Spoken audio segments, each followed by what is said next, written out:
નમસ્કાર વિદ્યાર્થી મિત્રો, મેથ્સ એન્ડ ઇંગ્લિશ યુટ્યુબ ચેનલમાં આપ સૌનું હાર્દિક સ્વાગત છે.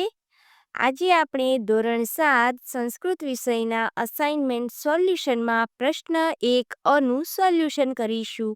બાળકો, તમે અમારી યુટ્યુબ ચેનલ મેથ્સ એન્ડ ઇંગ્લિશને સબસ્ક્રાઇબ ના કરી હોય તો જલ્દીથી સબસ્ક્રાઇબ કરો અને વિડીયોને લાઇક કરવાનું ભૂલશો નહીં. પ્રશ્ન 1 અ જોઈએ. નીચે આપેલા ગદ્ય ખંડોનો માતૃભાષામાં અનુવાદ કરો.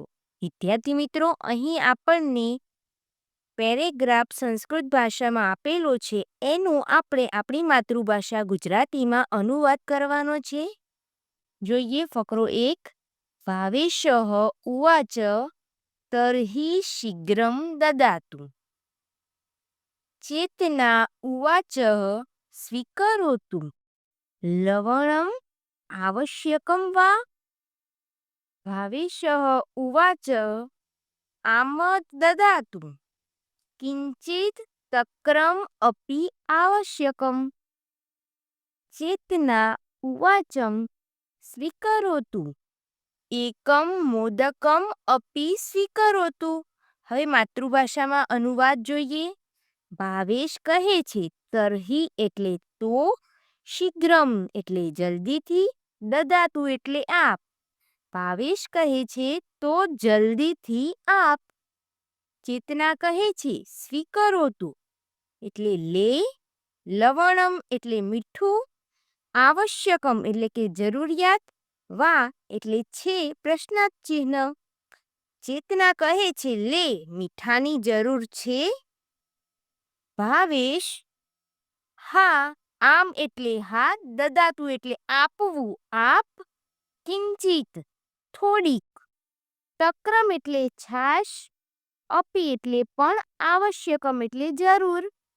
ભાવેશ કહે છે હા, આપ, થોડીક છાશની પણ જરૂર છે. ચેતના સ્વીકરોતુ એટલે કે લે. એકમ મોદકમ અપી સ્વીકરોતુ. એકમ એટલે કે એક, મોદકમ એટલે લાડુ, અપી એટલે પણ અને સ્વીકરોતુ એટલે લે. ચેતના કહે છે લે, એક લાડુ પણ લે. હવે બીજો ફકરો જોઈએ. માર્ગે સહ વૃક્ષસ્ય ઉપરી એકમ શુકમ પશ્યતિ.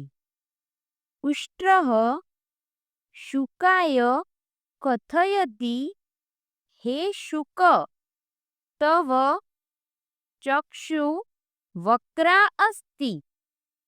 શુકઃ લજ્જામ અનુભવતિ. ઉષ્ટ્રઃ હસતિ અગ્રે ચલતિ. માતૃભાષામાં અનુવાદ જોઈએ.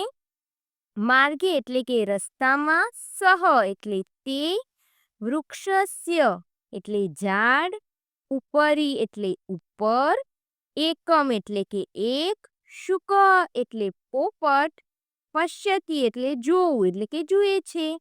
રસ્તામાં તે ઝાડ ઉપર એક પોપટને જુએ છે.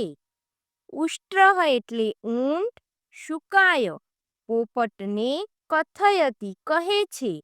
ઊંટ પોપટને કહે છે હે શુક, હે પોપટ, તવ ચક્ષુ વક્રા અસ્તિ. તવ એટલે તારી, ચક્ષુ એટલે ચાંચ, વક્રા એટલે વાંકી, અસ્તિ એટલે છે, તારી ચાંચ વાંકી છે. શુક એટલે પોપટ, લજ્જામ એટલે શરમ, અનુભવતી અનુભવે છે, પોપટ શરમ અનુભવે છે. ઉષ્ટ્ર એટલે ઊંટ, હસતી હસે છે, અગ્રે એટલે આગળ અને ચલતી એટલે જાય છે. ઊંટ હસીને આગળ જાય છે. ત્રીજો ફકરો જોઈએ. એતત દૂરદર્શનમ.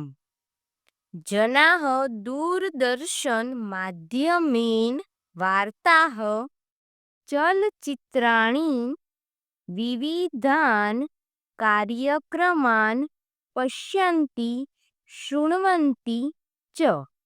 અનુવાદ. એતત એટલે કે આ, દૂરદર્શનમ એટલે ટેલિવિઝન, આ ટેલિવિઝન છે.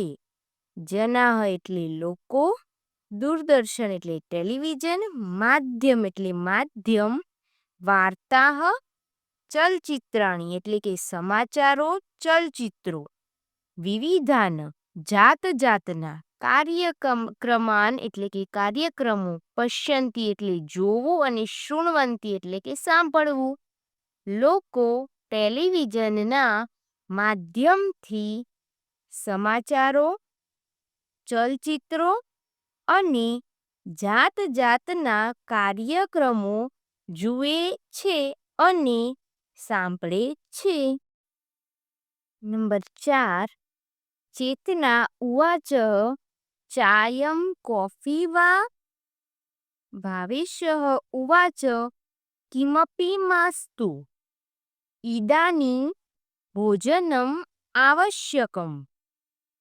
ચેતના ઉવાચ ભોજનમ સિદ્ધમ એવ અસ્તિ, આસન ગ્રહણમ કરોતુ. હવે અનુવાદ જોઈએ. ચેતના કહે છે, ચા કે કોફી, ભાવેશ કિમપી એટલે કંઈ પણ, માસ્તુ એટલે નહીં, કંઈ પણ નહીં, ઈદાની એટલે અત્યારે, ભોજનમ એટલે ભોજન, આવશ્યકમ એટલે જરૂરિયાત, અત્યારે ભોજન જરૂરી છે. ચેતના કહે છે, ભોજનમ ભોજન, સિદ્ધમ એવમ અસ્તિ, સિદ્ધમ એવ એટલે કે તૈયારી, તૈયાર, ભોજન તૈયાર જ છે. આસનમ ગ્રહણમ કરોતુ, આસન પર બેસ. નંબર 5, માર્ગે બકઃ અસ્તિ, બકમ દૃષ્ટવા ઉષ્ટ્રઃ વદતિ, તવ ગ્રીવા વક્રા અસ્તિ, વકઃ ઉષ્ટ્રં પ્રતિ પશ્યતિ અપી ન. અનુવાદ જોઈએ.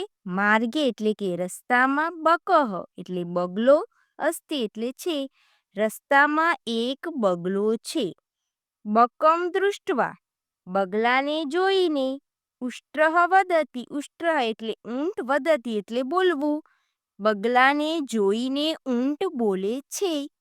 તવ ગ્રીવા તારી ડોક, વક્રા અસ્તિ વાંકી છે.